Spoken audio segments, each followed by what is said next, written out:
All right, so we are on chapter 4, painted faces and long hair. And yesterday we covered questions 1 through 4. I'm just going to quickly review those and make sure that you have a chance to see the answers that we generated for those and make any corrections to your packet as you need to.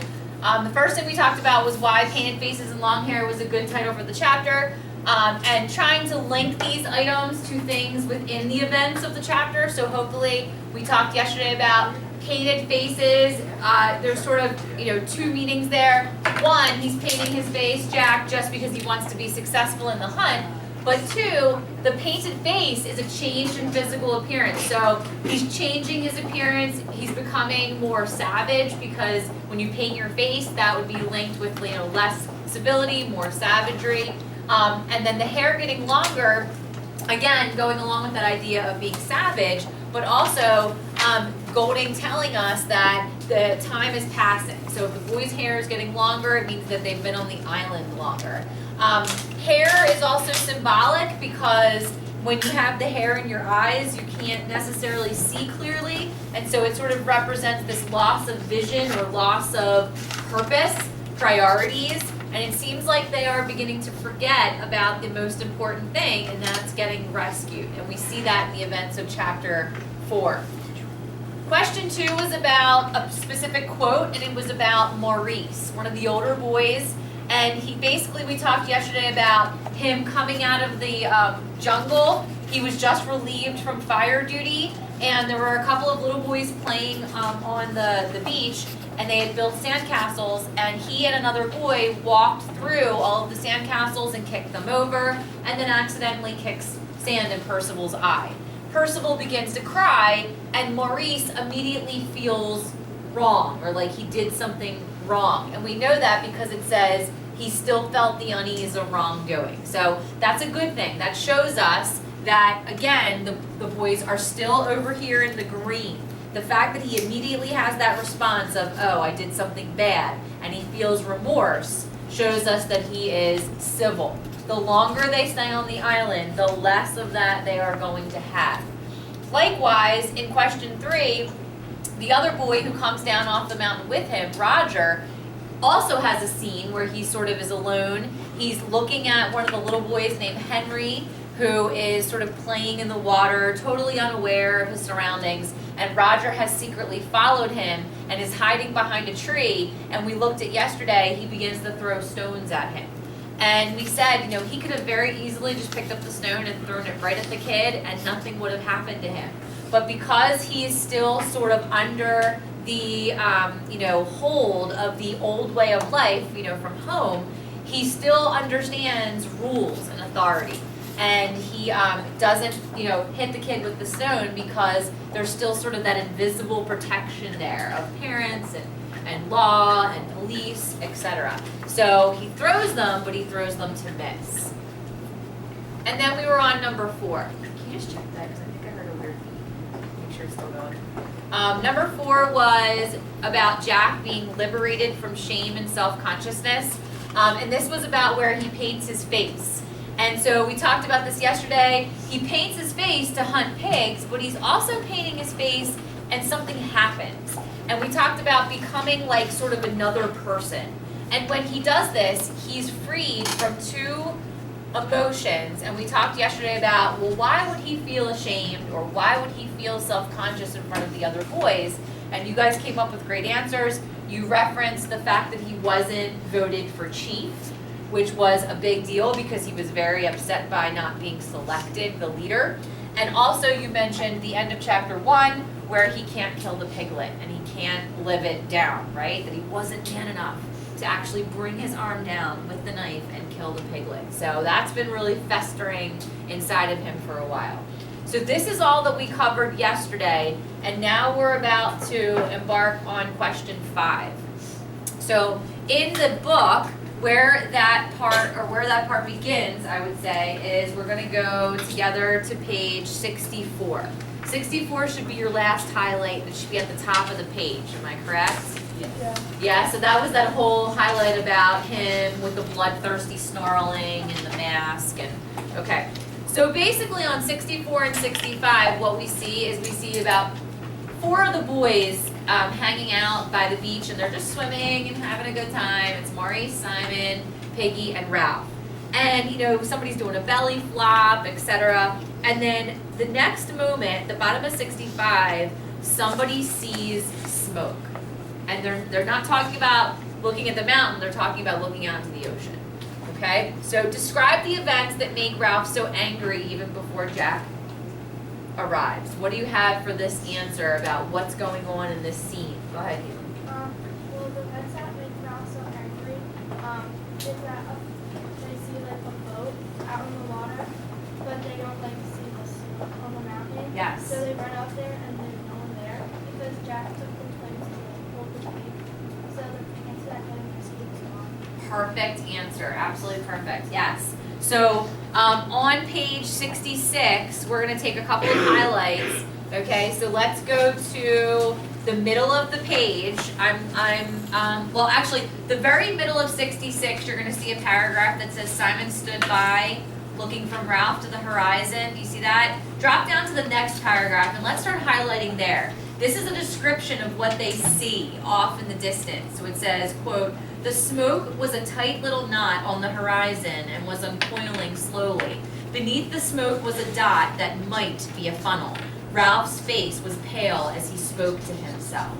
So just that little paragraph explaining that they see this little trickle of smoke on the horizon in the water and it might be a ship.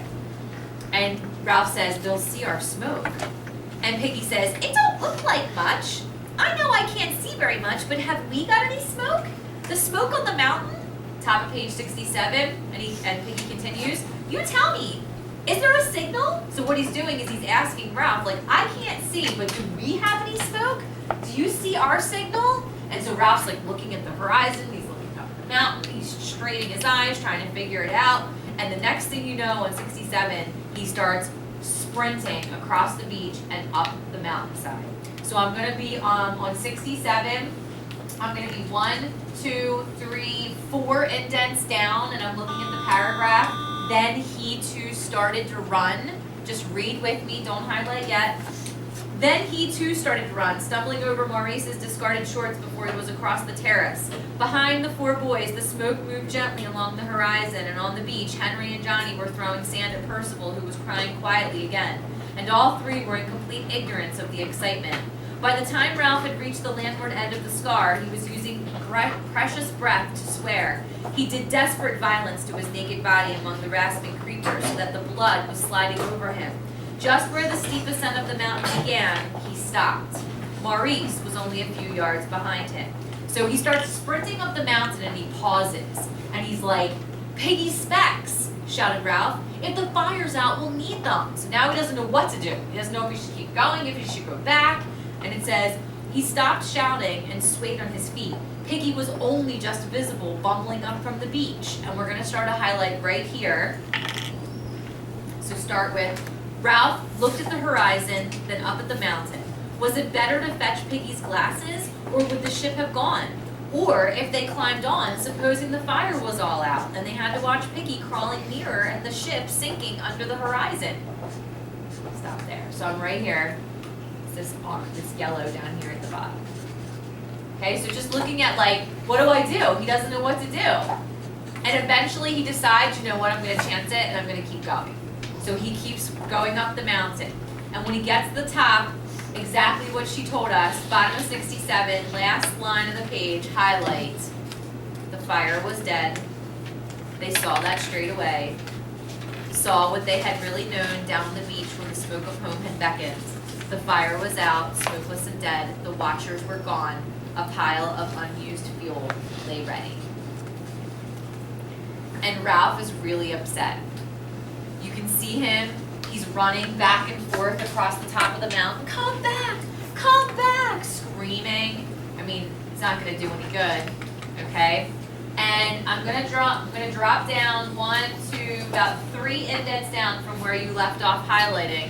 And I want you to look at a paragraph that starts with Simon and Maurice arrived. Just read with me. Simon and Maurice arrived. Ralph looked at them with unwinking eyes. Simon turned away, smearing the water from his cheeks. Ralph reached inside himself for the worst word he knew. And he says, they let the bloody fire go out. And so like bloody in England is the F word in America, so he's really mad. Okay? So he looked down the unfriendly side of the mountain. Piggy arrived, out of breath and whimpering like a little one. Ralph clenched his fist and went very red. The intentness of his gaze, the bitterness of his voice pointed for him. Him who?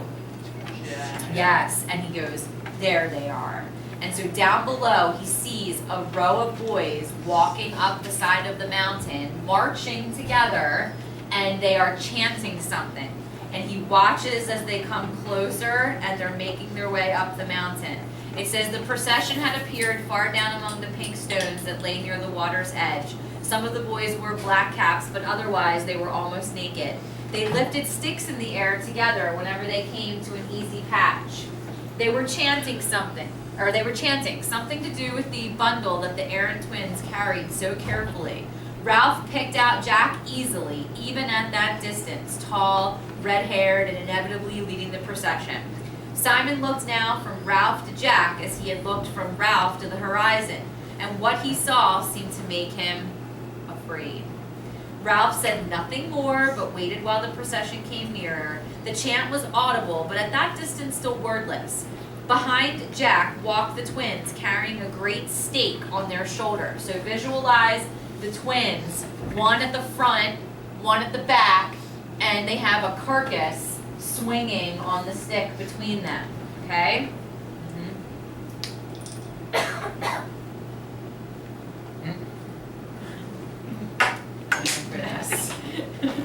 All right, so right here where I left off is where we're gonna get a highlight. It's like the third to last sentence at the bottom of 68, and I want you to start with, over here, the gutted carcass of a pig swung from the stake, swinging heavily as the twins toiled over the uneven ground. So he is successful, right? Triumph, victory, success, all right? Okay, so now, there's obviously going to be some problem with this, right? Because Ralph's angry. So, at the top of 69, when they finally get up to the mountain, the other boys can hear their chant, and I want you to highlight that. Kill the pig, cut her throat, spill her blood. And it said, you just highlight that, and then it says, yet as the words became audible, the procession reached the steepest part of the mountain, and in a minute or two, the chant died away. Piggy sniveled, and Simon shushed him quickly as though he had spoken too loudly in church. And Jack, his face smeared with clays, reached the top first, and he hailed Ralph excitedly with lifted spear. And you're going to highlight, look, we had killed a pig. We stole up on them. We got in a circle. So Jack's really excited. And all the boys start talking at once, you know, we crept up, we got in a circle, the pig squealed, right? And we're gonna just think back for a moment. Do you remember in chapter 1 the reason why Jack was unsuccessful in killing the piglet? What was the number one reason? No? It's something about the unbearable blood, right? The aversion of blood. Well, look at what's happening now here. On page 69, okay, as he's recounting this tale, how does he feel about the blood, and how do you know? Look at the text. He doesn't really care because he says cut the throat and spill her blood. He does say that, but look at what he does when he says it. Because that's going to be a quote we take. Notice blood in the hands and grimace distastefully, but physically mercifully, the blood blush was not. What does grimace mean? What's that look like when you grimace? Well, grim is, but like if you grimace, it's like something you do with your face. Yeah, disgust, or you cringe, and you're kind of like, ugh. So, okay, we see progression here, right? So in chapter 1, he could not bring his arm down. In chapter 4, he does bring his arm down, because it says he cuts the pig's throat. But he doesn't still like the blood. And I know that for 3 quotes that I'm going to give you right now in 69. So do you see the paragraph in the middle that says the twins stood with the pig swinging between them? Okay, just read with me. Dropping blackouts on the rock. They seemed to share one wide, ecstatic grin. Jack had too many things to tell Ralph at once. Instead, he danced a step or two and then remembered his dignity and stood still, grinning. And we're going to highlight right here, highlight. He noticed blood on his hands and grimaced distastefully and looked for something on which to clean them and then wiped them on his shorts and laughed.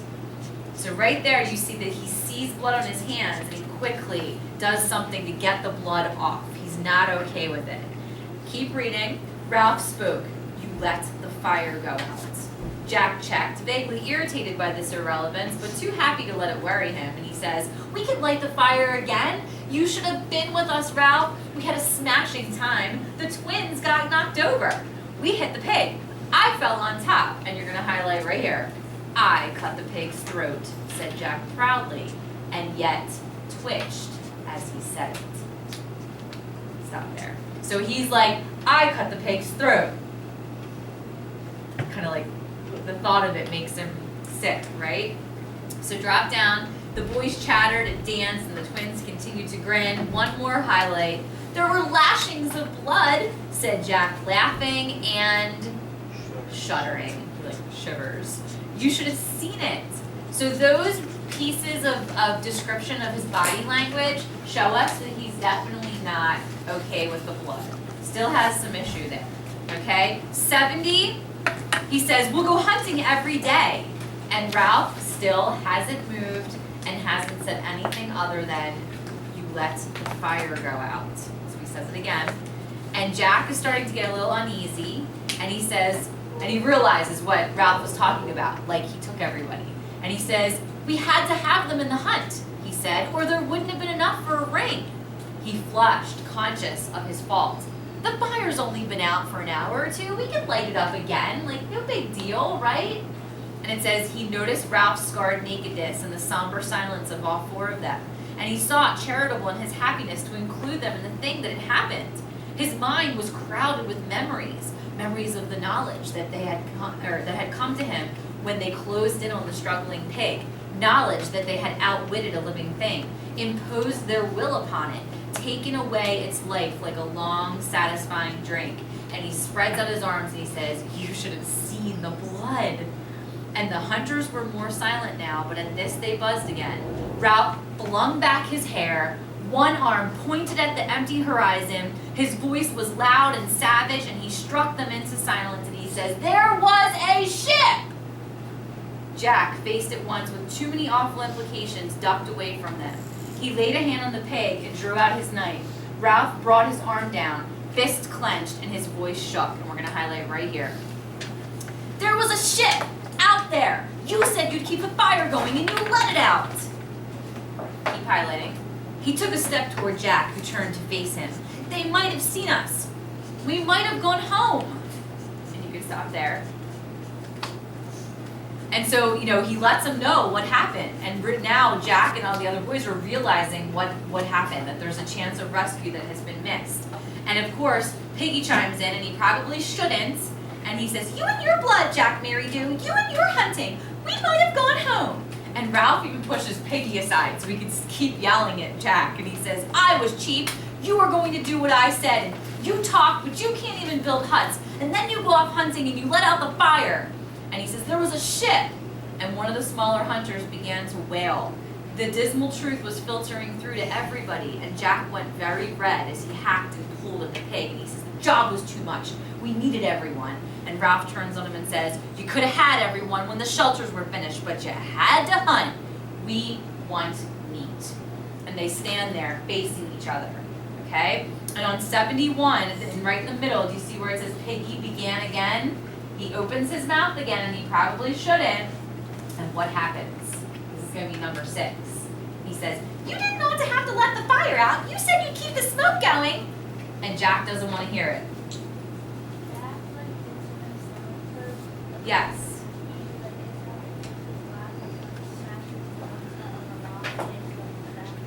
Well, sort of. Yeah, he doesn't take that. Yeah, but he does punch him in the stomach first. Okay, so punches him in the stomach, then he walks up and smacks his head, and his head like probably went like that, and his glasses fly off and they end up landing on some rocks, and he says one side's broken. So there's probably like a crack on one of the lenses. Okay, so right after that happens, Piggy can't see. He can't see anything without his glasses. So he's like trying to, right? And who comes to the rescue? Simon. And he grabs his glasses for him and he gives them back. And that would be one of your questions for number 9, is it? I think it's 9. Yeah. Okay, so we're gonna highlight a pretty good chunk right here. We're gonna highlight the scene where the first physical violence occurs. So if you could go on 71, right below where Piggy says, "You did not to have to let the fire out. You said you'd keep the smoke going." We're gonna take that whole paragraph. So starting with, "This from Piggy and the wails of agreement from some of the hunters drove Jack to violence. The bolting look came into his blue eyes. He took a step and, able to hit someone, stuck his fist into Piggy's stomach. Piggy sat down with a grunt. Jack stood over him. His voice was vicious with humiliation. And he says, 'You would you, fatty?' And then you can highlight the next part. Ralph made a step forward and Jack smacked Piggy's head. Piggy's glasses flew off and tinkled on the rocks. Piggy cried out in terror, 'My specs!' And then one more line. He went crouching and feeling over the rocks, but Simon, who got there first, found them for him." So like that whole little scene there. So Simon comes to the rescue again. He gets Piggy's glasses for him. Piggy's fuming. He's really upset. He can't see without them. "One side's broken!" Piggy grabbed and put on the glasses. He looked malevolently at Jack. You can just visualize him like staring him down. And on 72, top of the page, he says, "I got to have them specs. Now I only got one eye. Just you wait."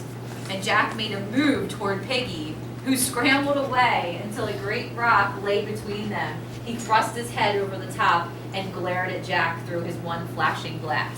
So like, he's talking and Jack probably did one of these to him, and then he quickly ran and he got behind a big rock, and then he like picked his head up. "Just you wait."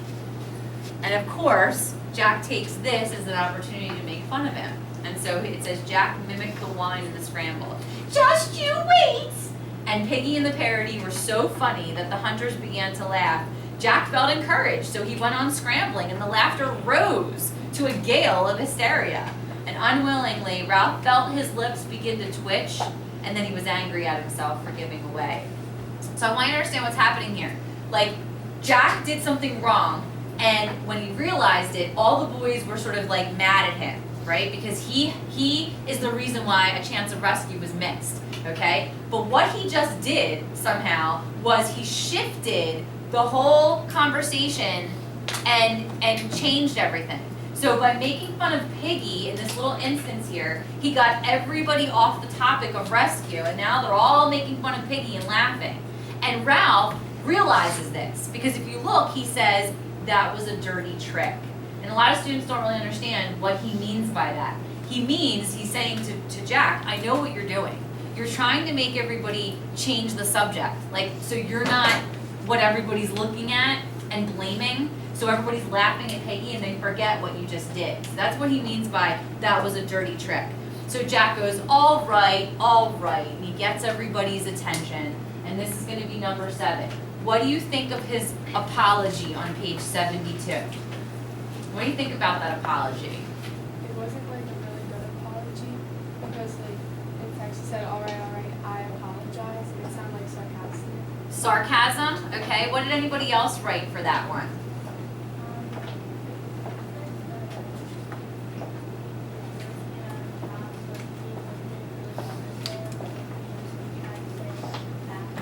It was sort of like broken, yeah, or he was talking fast. I just said that he apologized just to be like a good man. To make himself look good in front of the other boys. I said Jack or Ralph sort of like convinced him to say sorry in a way, like he was just trying to say sorry to please him. But he didn't really maybe mean it. Yeah. Okay, so can we highlight, it's right in the center of 72, can we sort of highlight those short lines where he apologizes? Probably starting with all right. He looked at Piggy, at the hunters, at Ralph. "I'm sorry about the fire. I mean, there. It says he drew himself up. I apologize." Just highlight that. I think it's the word there for me. Yeah, me That gives it away, because it's like there, like fine, you got your way, I apologize. Yeah, and what about the line, he drew himself up? What does that mean? He drew himself up. Like he had to bring all his energy up just to utter those words and get them across his lips. So when somebody draws themselves up, like they sort of take a deep breath. So if he's like, you know, I'm sorry about the fire, I mean there. I apologize. And to make it like, you know, to force those words through. Now, the next paragraph, starting with the buds, can you read that silently and tell me what is the reaction of the boys standing there watching this go back and forth?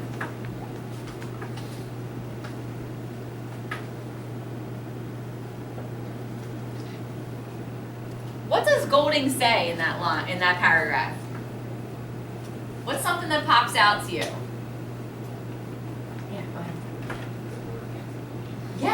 Yeah, that they were admiring Jack's handsome behavior. Like, oh, he did the right thing. He apologized. What does Golding call Jack's apology? It was like a generous. Generous? Oh my goodness, was he like, okay guys, listen, I'm really sorry for letting the fire go out. I'll never let it happen again. I'm gonna make sure that, you know, it's so my fault. That's not generous. He says like 8 words in his apology, right? So generous apology, and look at what it says. It says, Jack had done the decent thing, had put himself in the right by his generous apology, and Ralph obscurely in the wrong. They waited for an appropriately decent answer. So what that means is back in the home country, if somebody apologizes to you, you as the recipient of the apology, you're supposed to say something. You're supposed to say like either, you know, thank you so much, or apology accepted, or you know what, I'm sorry too, or something.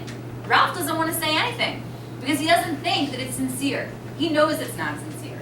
And so it says, yet Ralph's throat refused to pass one. Okay, and it says anger instead of decency is what passed his throat. He says that's a dirty trick. He knows that he's not sincere. Okay, so now everybody's silent, and I want you to look at what happens in this next part of the scene. Ralph is standing there, and he's literally standing in the burnt ashes of the fire. So the fire that they were supposed to keep going, he's standing in it. And he realizes what's going to happen next is they have this pig, right? So what are they going to have to do with it? They're going to have to cook it, right? How's Jack going to light a fire? Piggy's glasses. Oh, you think Piggy's going to give him his glasses? Yeah. Amber just punched him in the stomach, smacked him in the head. broke So him. Ralph knows what's going to happen next. So he's standing in the fire and he goes, okay, light the fire. And like Jack immediately like starts gathering wood, and all the boys are, you know, and they get this big pile built, and then he realizes that he can't light it. So he doesn't have as much power as he thought he did, right? So on page 72 at the bottom it says, Ralph said no more, did nothing, stood looking down at the ashes around his feet, top of 73, and still Ralph was silent. No one, not even Jack, would ask him to move. And in the end, they had to build the fire 3 yards away in a place that wasn't really as convenient. So Ralph asserted his chieftainship and could not have chosen a better way if he had thought for days. Okay, now by the time the pile of wood was built, Jack had no means of lighting it. Then, to his surprise, Ralph went to Piggy and asked for his glasses. And he says, I promise I'll bring them back. And Piggy says, I'll come too. And Ralph is the one who ends up lighting the fire so they can cook the meat. So again, showing he has some power. But now what's going to happen here is now Jack is going to counter this. So tell me what happens in 8. You get some meat? You get some meat? You don't get a baby. You don't get a baby. Well, tell me what's going on here. Go ahead, Carl. He chooses who gets some. So like he only gives it to the people that he actually likes, like his hunters. Mm-hmm. And on the bottom of page 73, he leaves Piggy out on purpose, right? And Piggy says, aren't I having none? And it says what? What's the last line of 73? Because that should be part of your answer for 8. Can I get a reader for that line? Go ahead. As an assertion.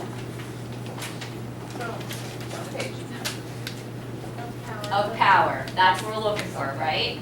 So this is a really important part because, listen, the only thing they've had to eat is fruit that gives them diarrhea. Yeah. So when you're hungry, you're pretty much gonna do anything for some food. And you think there's like the roasting meat, it's like the grease dripping down, the smell, and the sizzle, the boy's stomachs are probably like, And Jack's got power now because he can decide who's going to eat. And so he leaves Piggy out on purpose. And the book literally tells us as an assertion of power. He's trying to show that he decides who gets to be fed. Hunger is a weapon that Jack can use to lure boys to his side. And what does Ralph have? He's got the shell. He's the I hug. heard the conch. Yup. He's smarter. Okay. Myers leader. All right. So we have another kind deed, right? So first we have the glasses. And then right here where Piggy's like, Jack says, well, you didn't hunt. And he says, no more did Ralph nor Simon. So what happens here? Luke, go ahead. Simon decides to give his meat to Piggy. And what is Jack's reaction to that kind gesture? And then he gets like really angry and he just like tosses meat to Simon and he's like, eat, And peasant. he like treats him like a dog. He he slashes off a big hunk of meat and he throws it at Simon's feet and he says, eat, damn you, take it.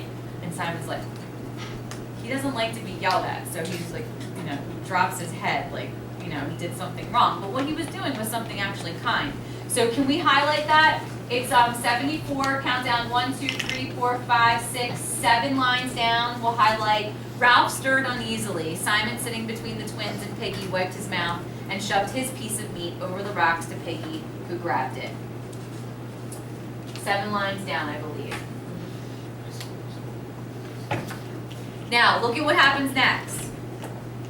Remember earlier in the chapter, Jack was saying things like, we painted our faces, we got in a circle, we killed the pig. What's he saying on page 74 now in front of the whole group of boys? What's he saying? Look, he says, I got you meat, I painted my face, I stole up. Now you eat, all of you, right? So he's taking the credit. Was he able to kill a pig by himself throughout the whole entire book so far? No. He needed numbers, and he had to have numbers with him to be successful. And now he's taking, credit for the whole thing. Bottom page 74, can we please highlight 5 lines up from the bottom? We spread around. I crept on hands and knees. The spears fell out because they had barbs on. The pig ran away and made an awful noise. Okay? So now all the boys are talking and being excited at once. And, they start talking about the kill. And one of the boys says, well, where did you find the pig, right? And they all start talking. And in 75, on page 75, we get number 10. What do the boys do at the end of the chapter that is savage? What do they do? Go ahead. They run around in like circles screaming like kill the pig, cut her throat, and bash her. And as they're screaming that, what are they physically doing? They're Maurice acts as a pig and the guys are like trying to stab him. They're like pretending to beat him to death, and they're like, kill the pig, cut her throat, bash her in. We're 107, by the way. Yeah. Okay, so 75, can we highlight that? We do, then Maurice pretended to be the pig and ran squealing into the center, and the hunters circling still pretended to beat him. As they danced, they sang, kill the pig, cut her throat, bash her in. Things are getting a little out of hand, huh? A little bit. Okay, so now Ralph's standing there and he's watching this. And he's like, okay, something's gotta give here, right? So the last thing he says is, I'm calling an assembly. With the conch, I'm calling a meeting, even if we have to go on into the dark, down the platform, now. And he storms off the mountain and walks down to the beach. So he is clearly not happy with the boys' behavior, and he's certainly not happy with Jack. Yeah. Okay? So we're gonna make a little list at the back of the chapter We're gonna do 5 bullets. I think I have time for that. Yeah, you We'll do. do the 5 bullets together. These are the big ticket items that happen in this chapter, and this is how we'll end for today. So if you could just make 5 bullets, and I'll read them off to you. The first bullet is going to be, the fire goes out and a ship passes. The fire goes out and a ship passes. That's a big deal in the chapter. Bullet 2, Jack kills first pig.